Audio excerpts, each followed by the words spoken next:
Florida Congressman Michael Waltz is here with reaction. Congressman, what is your reaction to this horrible situation? Well, you know, as a parent, it just breaks my heart. I read and saw accounts of, parents panicked and desperately looking for their children. One, gave an account of literally going from body to body and helping other kids that were horrendously wounded, looking for their own child. So it's just heartbreaking. Yeah.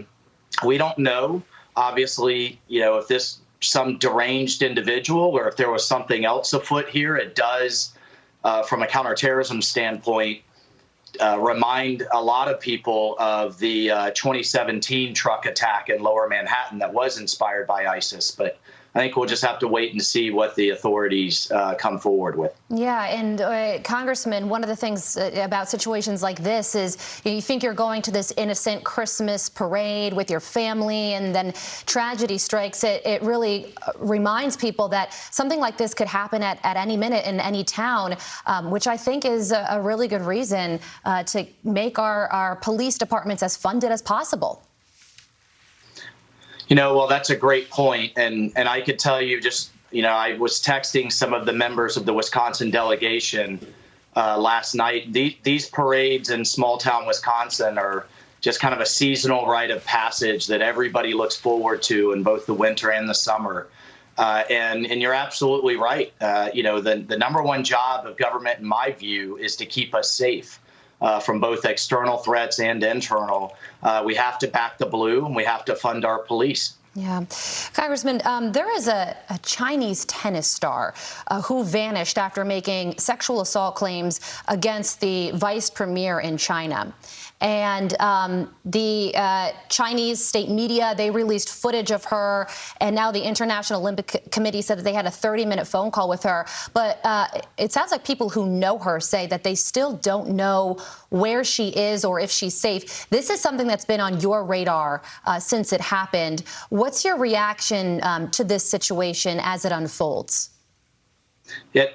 Just Friday, we sent a letter, myself and Representative McCall from Texas, to the Chinese government demanding answers, demanding a full investigation to Peng Shuai, the tennis player's accusations of sexual abuse over a period of years, and demanding that she be allowed to engage with family and friends, the Women's Tennis Association that's been trying to reach her, and to just not behave in this dictatorial type manner. It's incredibly concerning, guys. This would be like if an American celebrity tennis star like Chris Everett or Serena Williams leveled an accusation, a very serious one, against a powerful American politician and then disappeared. That's essentially what's happened. But there's a bigger piece here when it comes to the Olympics that's just 10 weeks away. Bottom line, our athletes are not safe. This has happened repeatedly in China. There was an NBA player that disappeared for 10 months. It was held against his will and was not allowed to engage the outside world, and by some accounts was tortured.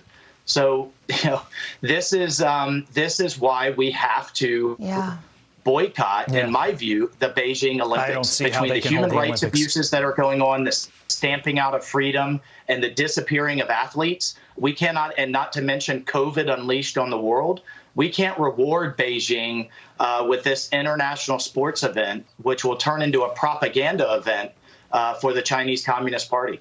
I just don't know if, Congressman Waltz, if we're going to have the world support to boycott these Olympics, because you haven't seen it. You haven't seen it from our country, and I don't know if we could garner that support this quickly. But they're doing some things over there that really make you question how the IOC granted them an Olympics in the first place, and how they can continue on when this is happening. And you have to pray that Chinese tennis star is alive, because there are still so many questions out that front as well. Thank you so much for highlighting that story as well, because you're really putting the pressure on China on that front. Thank you so much, Congressman. Well, I want to give full credit to the Women's Tennis Association. Absolutely. Unlike the NBA, they've really stepped up.